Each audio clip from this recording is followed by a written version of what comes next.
A paz do Senhor, amados, um bom dia a todos. Eu espero que esteja tudo bem com você e com a sua casa. Hoje é o dia 313 da nossa leitura anual. Fique conosco.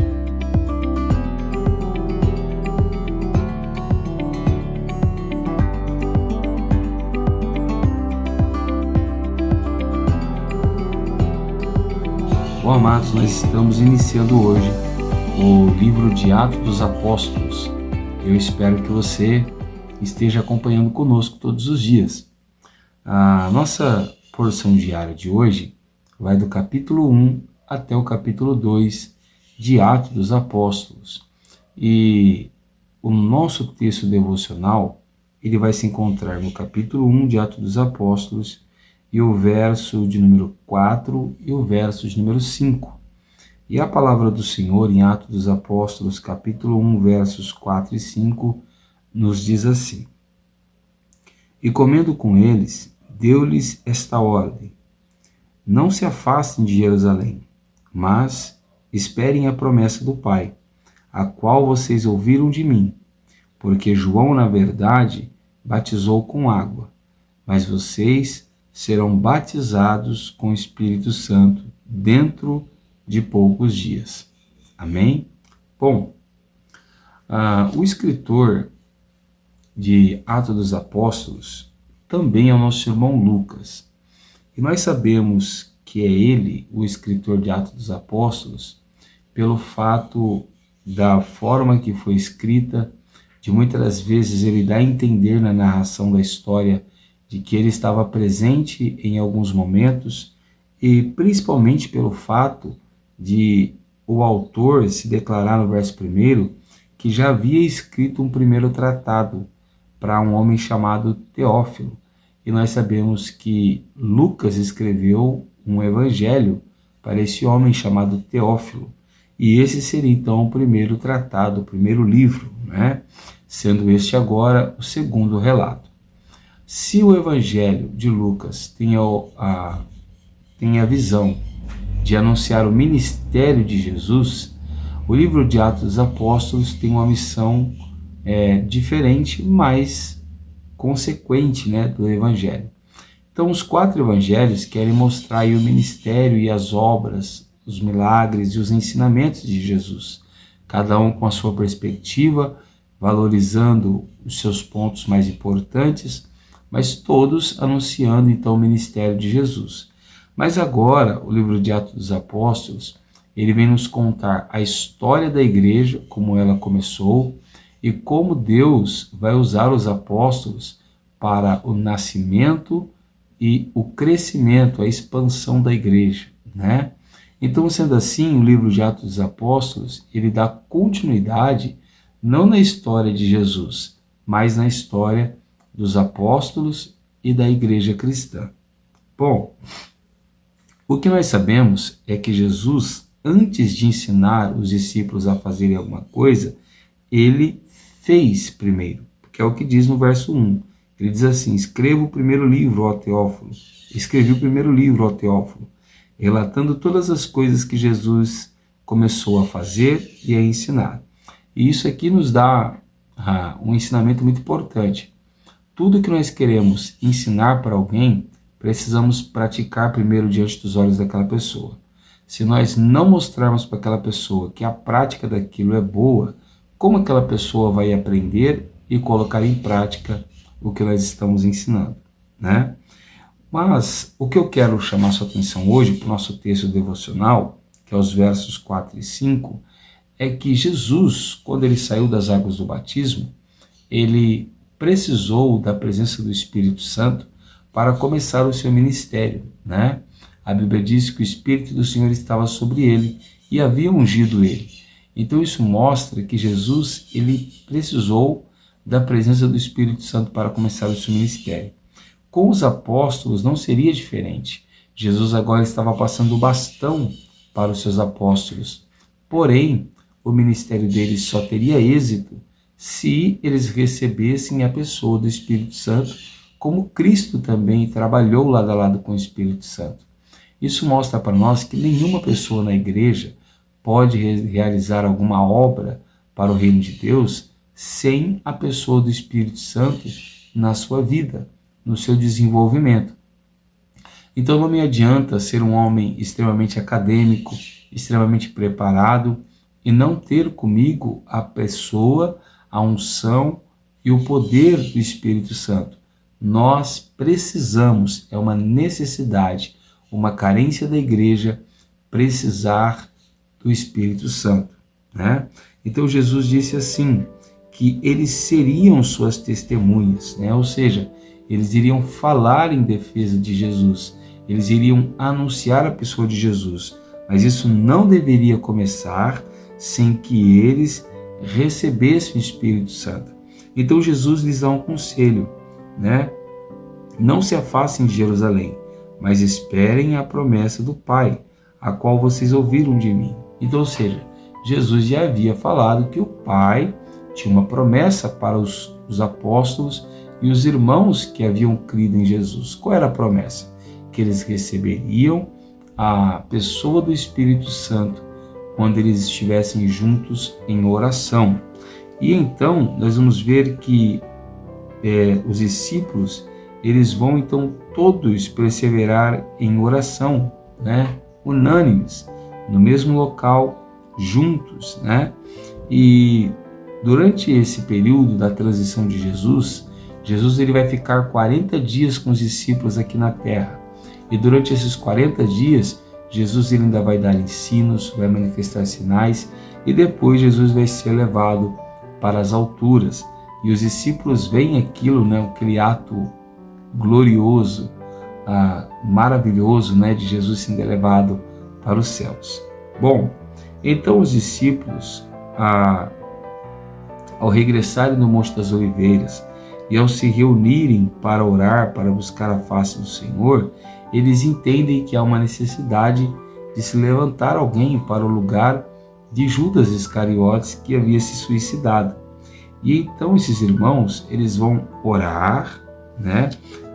Mais ou menos 120 pessoas estão orando, buscando com fervor, e eles vão levantar aí 2 homens como opção do apostolado. E uma coisa que eu queria te chamar a atenção é quais são as exigências para um apostolado. E as exigências são essas, que está lá no capítulo 1, verso 21. Portanto, é necessário, a palavra necessário significa que sem isso não dá para alguém ser um apóstolo. Então, é necessário que dos homens que nos acompanharam todo o tempo em que o Senhor Jesus andou entre nós, começando no batismo de João até o dia em que foi tirado do nosso meio e levado às alturas, um desses se torne testemunha conosco da ressurreição. Então vamos lá. Quais são as necessidades do apostolado? Primeiro, essa pessoa tem que ter andado com Jesus, certo? Segundo, essa pessoa tem que ter visto a Jesus. Terceiro, essa pessoa tem que ter sido testemunha ocular da ressurreição de Jesus. Se essa pessoa não tiver esses requisitos, ela não pode ser um apóstolo de Cristo. É por isso que a maioria das igrejas não acredita no ministério apostólico hoje. Além de não ter esses sinais para que alguém seja apóstolo, não existe mais a necessidade de um apóstolo nos nossos dias. Por quê? Porque a função desses homens era formar as bases da igreja, era formar as estruturas principais da igreja. E as estruturas principais da igreja já foram formados pelos apóstolos de Cristo. E então se levanta 2 homens, né? Um deles se chama José, né? E o outro Matias. E o homem que vai tomar então o apostolado é Matias, através da oração e de um conselho que era formado por aqueles irmãos que estavam reunidos em oração. Bom, lembre-se da promessa e do conselho de Jesus, que eles permanecessem em Jerusalém até que eles fossem revestidos do Espírito Santo. E acreditamos nós que durante esses 50 dias da festa da Páscoa até a festa do Pentecostes, eles estavam ali em oração, buscando a face de Deus todos no mesmo propósito, todos com o mesmo ideal e todos orando ao Senhor. E então, quando se cumpriu o dia do Pentecostes, que estavam todos reunidos no mesmo lugar, veio sobre eles um som, um vento, e foram vistas sobre eles línguas repartidas como de fogo. E todos eles que estavam reunidos ali ficaram cheios do Espírito Santo. Isso é o que nós chamamos do batismo com o Espírito Santo. Eles começaram a falar em outras línguas, de forma que outras pessoas de outras nações entendiam o que eles estavam falando. Mas alguns, ao invés de glorificarem a Deus, começaram a zombar. Então Pedro se levanta e diz que ninguém ali está bêbado, ninguém ali está louco. O que estava acontecendo ali era o cumprimento da profecia de Joel, ou seja, a promessa da palavra de Deus de que o Espírito Santo seria derramado sobre toda a carne estava se realizando naquele dia. Glórias a Deus. Bom, se nós vimos que o Espírito Santo é necessário para um início ministerial, vamos ver então agora quais são as consequências do Espírito Santo na vida de alguém. Primeiro, os discípulos passaram a ter ousadia para poderem falar de Deus e das suas promessas, coisa que eles não tinham antes. Então Pedro, ao ser zombado, ele se levanta e começa a expor a promessa do derramamento do Espírito do livro de Joel. E depois ele expõe a necessidade de se reconhecer que Jesus era o Messias, o Filho do Deus vivo. E nessa exposição bíblica, tanto do Espírito Santo quanto da pessoa de Jesus, Pedro ele vai então receber na igreja 3.000 almas que vão procurar a ele e vão perguntar para ele: que faremos, irmãos? Ou seja, depois de ouvir a mensagem da necessidade do Espírito Santo e da pessoa de Jesus Cristo, eles queriam saber o que eles precisavam fazer para serem salvos e serem incluídos na igreja. Então Pedro diz assim: arrependam-se. Se você não se esqueceu dos evangelhos, essa era a pregação de João, o Batista, e essa foi a pregação de Jesus. Então, ou seja, a pregação principal da igreja deve ser o arrependimento de pecados, certo? Segundo ensino importante aqui, se arrependeu, precisa se batizar, porque ele diz assim: arrependam-se e cada um de vocês seja batizado em o nome de Jesus Cristo para a remissão dos seus pecados e vocês receberão o dom do Espírito Santo. Então nós vemos aqui uma escada que precisa ser subida. Primeiro, essa pessoa crê em Jesus. Segundo, ela se arrepende dos seus pecados. Terceiro, ela é batizada nas águas, confessando a Cristo e a sua unidade com a igreja. E quarto, essa pessoa agora está habilitada para receber a pessoa e o dom do Espírito Santo. Glórias a Deus. Então, 3.000 almas vão agora congregar com a igreja de Atos dos Apóstolos, da igreja apostólica, porque creram em Jesus. E olha que coisa interessante, aqueles que creram, eles perseveravam nas doutrinas dos apóstolos, na comunhão, no partir do pão e nas orações. Então, olha o que o Espírito Santo faz. O Espírito Santo levantou os apóstolos cheios do poder de Deus.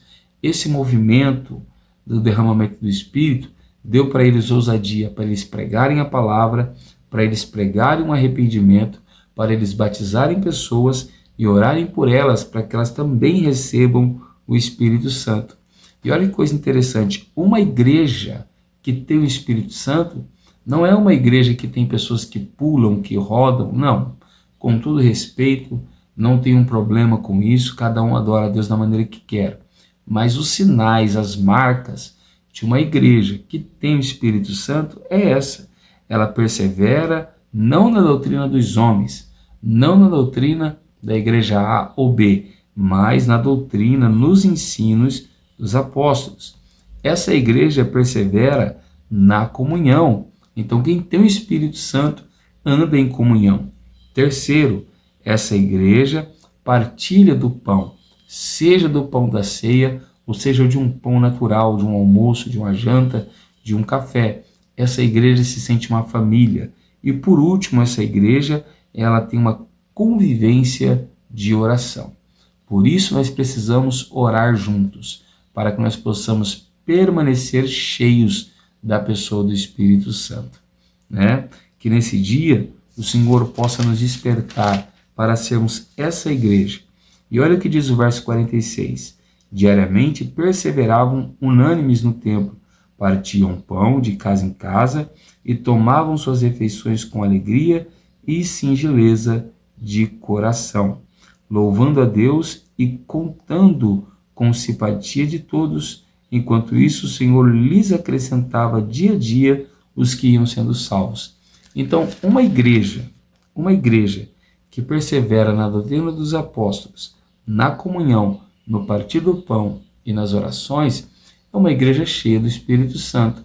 E essa igreja, com certeza, vai ter um acréscimo de almas no rol de membros do qual ela faz parte, né?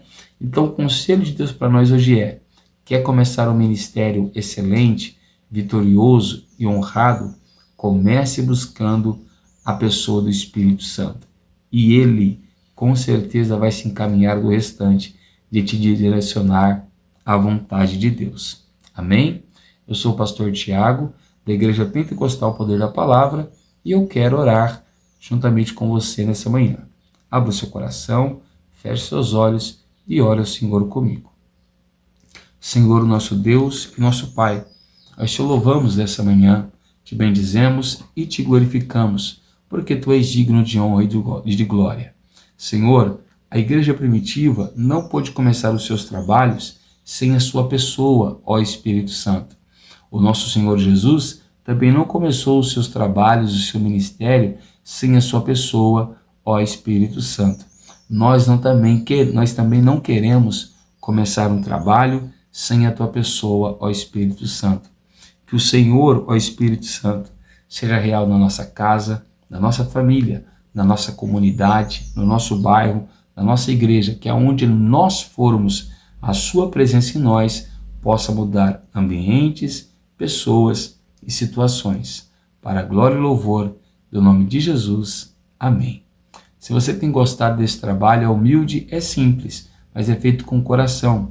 Deixe o like, compartilha e se inscreva no canal. Assim você vai poder nos acompanhar todos os dias e receber um pouquinho mais do conhecimento da palavra de Deus. Que o Senhor te abençoe, fique com Ele e tenha uma ótima sexta-feira.